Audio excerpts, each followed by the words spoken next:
What do you think is the most important thing about women awakening on the planet in this moment? I think it's that we have an innate power to create whatever we want. It may not seem like we do, but we really do. If whatever life we want to live, we do have the power to create it. And that's also a message to myself, because I'm always giving myself my own reminders. We can create whatever we want to see, that we are that powerful.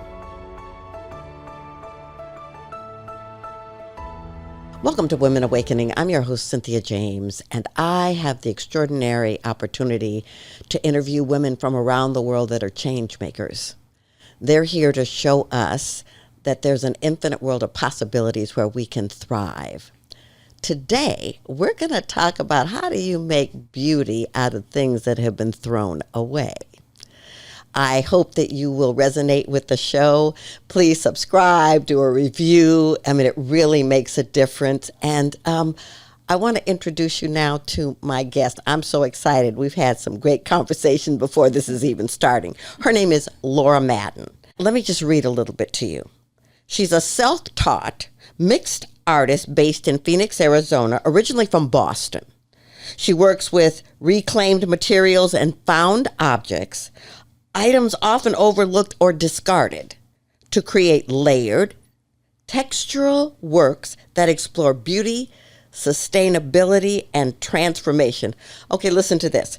Her work has been exhibited throughout Arizona and is held in collections across the UK, US, India, and Canada. She has been highlighted in all kinds of magazines, and she's delightful. I'm so happy to have you here, Laura. Thank you very much. Thank you. I'm so thrilled to be here, and what a wonderful intro. Well, I want to start with how you were born. How did you grow up? You know, I'm sure you didn't Hopefully drop I was on the... born peacefully. So hopefully among joy. Yes, I think that's a no-brainer. But, you know, you probably didn't drop on the planet being an artist on this level. So where did you grow up? Talk about that for a moment. You know, it's been very interesting because growing up in Boston, we're, surrounded by world-class museums. Mm-hmm. And I was always very artistic, creative. I always had like a sketchbook. That was my thing. I was always sketching. And we went to these world-class museums all the time. It was just what you do there. But it's interesting because what I learned early on was that an artist was almost like a character, like a fairy tale figure. It wasn't a real person. It wasn't something that, I could be. And so, I think that was kind of, that benchmark was set early on, that an artist is not like an attainable, identity, so to speak. But I always was very artistic. I was always making things. I loved building things, using my hands. But I also, I was a very introspective kid. So right. My childhood was more marked by, I would say, a love of fashion and fantasy, in fashion and what life could be if you were a fashionable person or something like that. But I eventually ended up going to school for kinesiology and physiology. And I worked in fitness for many years before eventually finding my way to art later in life. But I most definitely did not grow up as, the quote unquote artist in the class or the school or the family. And it wasn't something that was encouraged, to be honest. Right. So it's interesting to me, physiology, fitness, fashion. So we were talking earlier about the fact that when I was a kid, they told me never be an artist because you can't even stay inside the lines. But I want to know, so what was the tipping point? Oh my goodness. That moved you from this other path to claiming the artist that you are? That is such a great question, because I think the tipping point, well, it was 2019. It was towards the end of 2019, and there were a number of things that happened. It was actually 3 things that happened in my life that really rocked my world. They were like, not a rock bottom, but they were like earthquakes. I had someone who was a friend just kind of turn on me. One of my dogs passed away, and then I was my whole social media was hacked. So there were these things that at that time were really big parts of my world that turned me into it set me on a path of almost like rebellion, but a path of like, I was ready for my comeback. And at the time I was doing a lot of art, but only for myself. And I had done art only for myself for my entire adult life. It was more of a secret. Well, I wouldn't even call it a hobby. It was a secret. But it was a point in my life where it was like, time is not coming back. I was in my 40s, and I think you get to that age range and you realize time is not coming back. What am I doing with myself? What am I doing with my life? What really matters? And I realized that all I want to do is make art. And once I had that realization, it was like, oh crap, I can't unknow this. So now I have to act on it, because if you don't, it's like going to eat you alive. Right. So I just decided that I'm going to do this. I'm going to give it a try. I kind of tiptoed. I said, I'm going to give it a try, but I did. I started the website. I joined some art memberships where I could apply my work, to be in shows. And I went for it. Well, what I love about that is that oftentimes we don't know that the challenges in life become the opportunities. So true. And so well it was said. a calling. Yes. Okay, so clearly you were just stepping out. You didn't know what you were doing, but you were saying yes. Exactly. I did not know what I was doing, and I did not know what I did not know, because interestingly, this, being in the quote unquote art business, I sell my own art. It really is the hardest thing I've ever done.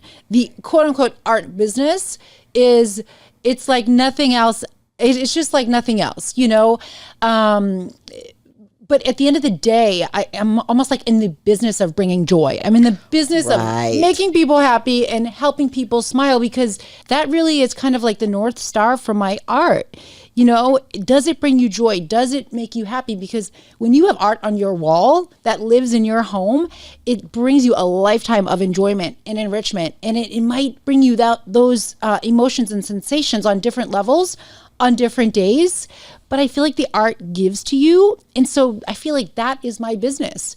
It's helping people connect with the art that's going to bring them that joy and that level of fulfillment. What's incredible about that is I think people at the core are looking for joy. They're looking for peace. And I was too. I'm sure that's, why I kept going back to art, but you're so right. I want to talk about how you got into picking up discarded stuff, making it into art, because art is subjective. I mean, you go, yes. I'll go and go, that's fabulous. And somebody else will go, what are you talking about? Completely, yeah. So what was it that moved you into that arena? There's a few things. Unfortunately, it's not an easy answer. It's not an easy question to answer. I was very highly involved with sustainable fashion before moving into art. And I was learning a lot about sustainability and circularity and the importance of using things that already exist instead of buying brand new things and just feeding the demand to make quicker, cheaper, clothing, furniture, what have you.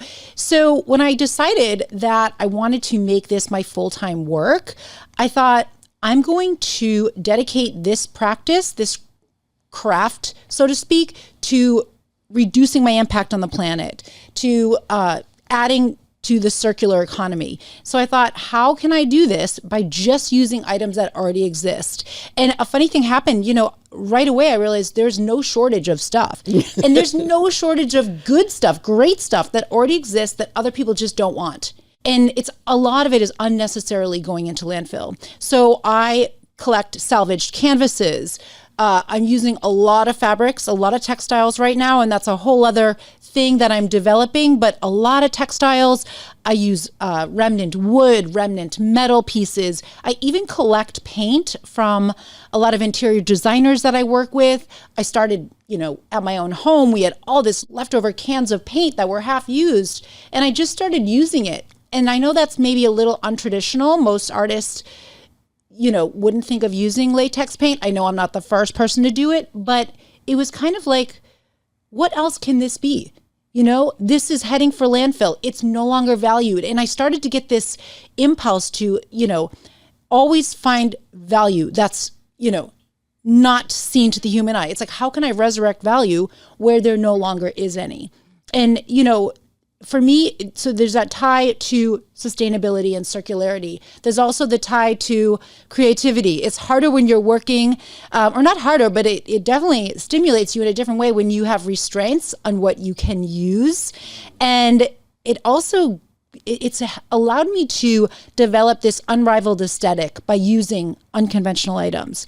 But then the most important thing that we started, touching on that we have in common is that it's that internal mirror to the human condition of, we all can reinvent. We all have that place inside of us where maybe we don't feel valued. And it's like, how else can we reinvent this part of ourselves? And like you were saying, like nothing is ever wasted. Right. Well, one of the things I love about what you just said is how your time in the fashion industry opened your eyes to how could it become art in an expanded form. Completely. Yes. And so I guess what I want to say to the people that are listening here is that, everything that you have ever done is guiding you to a new place of reinvention.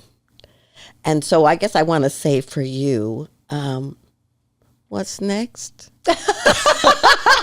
Oh my goodness, I'm trying not to go there. But there's always a next. There's always a next. Always. And I realized I'm always reinventing because this really is such a strong tenet for everything I do. Just this underlying theme of transformation, working in fitness, working in fashion. And you're so right. Everything has helped me build to where I am now and has led to where I am now. So there will always be a next level. I'm a seeker, so I know I'll never be there. I'm always going to be, evolving and, I'm always learning. And I think each of us are always in a form of transformation. If we are learning and growing, it doesn't have to be changing careers. But, I'm really, right now, I'm devoted to continuing to develop my work in other ways. So it's more expressive and more expansive. And I like weird things. So I'm doing a lot more sculptural work. So I'm really working on developing this. And I'm collecting a lot of remnant wood and remnant metal and using that as my base. And then collecting leather and upholstery fabrics and things that truly otherwise would go to landfill, from builders, from upholstery businesses. But it's like, how can I make this, I don't know what the word is, but I wanted to create a sense of awe in people. Right. Kind of like, what is this? But it's that feeling of expansion and joy that I'm going for because I feel like that's what I get from the art. And it feels so good and it feels empowering. And it's a tool. I want all the tools. I want all the tools. And I want it for other people too. So I've been sitting here looking at you and thinking, oh, this is a highly intuitive woman. This is a woman who opens to guidance, who allows herself to take what's dropping in and create something in manifest form. Do you consider yourself intuitive? I do. And it's also something that I'm working on reawakening because I do feel like it's something that I was born with that has been, dimmed down, to put it lightly. Downgraded, right. It's like back here. But I do consider myself intuitive because sometimes things will come out of nowhere and I have no idea where they came from. Right. Especially like with the art. It's like, how did I make that? I have no idea. I know I did it, but I have no idea where it came from. I'm self-taught. I've never learned a thing other than what comes through my hands. Right. So that's called deep listening. And taking action, obedience to what you're being given, to the intuitive knowing that you've been given. That's a great way of saying exactly what I experience. Yeah. So you're successful. You're a creative. How are relationships for you? Because not everybody can be in relationship with an artistic, creative being. Yeah, it's been tricky, and it's not tricky, but it's changed since I claimed my role as an artist. Yeah. I find I need a lot more time in silence, time with myself, So it's been interesting, and it can be tricky explaining that to people. I need to be home at night. I need to have that space in my days to hear. And so there's like a level of discipline that I've continued to step into, because I do need to set boundaries with myself, how much I give out, because I do feel like I can burn out very quickly. So relationships have changed. I can't give without abandon, of just time, energy, schedule wise. So it's changed quite a bit. I have a sense it's going to continue to change. Right. Well, I've been with my husband for 31 years. And before that, it was like the roller coaster of relationships. Wow. Because I'm an artist, I'm a creative, and if I'm not giving myself away to you, who am I? And how do I honor who I become? Right. And it wasn't until I met him that somebody recognized who I was, wanted to give me space, and wanted their own space. And I think it's important if you're an artist or if you're opening yourself up to new fields, I mean, when I was looking at your bio, it said something like, art isn't something you take off like an outfit. Right. It's something you have forever. It's always there. It's like a tool. Like a great outfit, I feel, is a tool. It's like it can provide a bridge to help us to feel a certain way when we're not quite feeling that way. And art is like a great outfit that you just never take off. Right. Yeah. It's, in our home, there's a lot of art, and it's all eclectic because we went to this place and bought that. I love and that. Right. I love that. But I guess I want to say to you, what do you want to tell the women that are listening about opening to their creativity and their artistry? Well, I feel like there's never a bad time for a second chance. There's never a bad time for a reinvention. And I do feel like if somebody has a thought specifically about being more artistic or creative, just give themselves a few minutes a day, get a favorite pen. Like they have these really cool gel pens. I've seen them all over the place, actually. But they feel very luxurious. Yes. They feel luxurious. And even just sketching with that pen, doodling. I mean, I'm like a pro doodler. We were joking about drawing outside the lines and not being able to sketch a stick figure, but I feel like I'm a pro doodler. And that's what maybe led me to abstract art, because it's kind of like a big old doodle. But yeah, just give yourself some space, even a couple of minutes, like to just, it's almost like a cleansing out, an emptying out of emotions onto a page. Right. It's such a great way to move energy. Yeah. And emotion. For me, it's journaling. I mean, yes. I told you I can't even draw stick people, but I bet you have beautiful handwriting, though. Oh, I do actually. But that they were teaching us cursive when right, I was. I know, it's a different world. Same, different world. Exactly. But I guess one of the things that I've learned about creativity and artistry is that it can look a lot of different ways. For some people, it looks like the creation of an art piece. For some people, it's the way they dress. For some people, it's the way they decorate their home. Yes. But it's always opening to being themselves, their authentic being. Yes, completely. And I'm going to spend some time with that question you asked me, what is next? Because I don't know. That's a big, big question mark. But I'm open to the possibilities. Well, you're beautiful, you're smart, you're inventive. So whatever it is will be powerful because you're here with a purpose. And I'm grateful to sit with you, and to get to know you and to see what you're doing. How do people find you? People can find me, probably Instagram would be the best place, Laura Madden Studio, at Laura Madden Studio, or my website, lauramaddenstudio.com. I'd say those are probably the best places. That's right now. good. Yeah. I'll be spending a lot of time on that website. So, I ask the same last question of every guest. The show is called Women Awakening. What do you think is the most important thing about women awakening on the planet in this moment? I think it's that we have an innate power to create whatever we want. It may not seem like we do, but we really do. If whatever life we want to live, we do have the power to create it. And that's also a message to myself, because I'm always giving myself my own reminders. We can create whatever we want to see, that we are that powerful. Yeah. That is so true and beautifully articulated. Well, I want to just thank you for being here, for bringing your joy and your light and your gifts, and for saying yes to bringing joy to the planet through your art. It's quite exquisite. Thank you. This has been a huge pleasure, and I feel changed just by sitting here with you. So thank you. Thank you. Okay, everybody.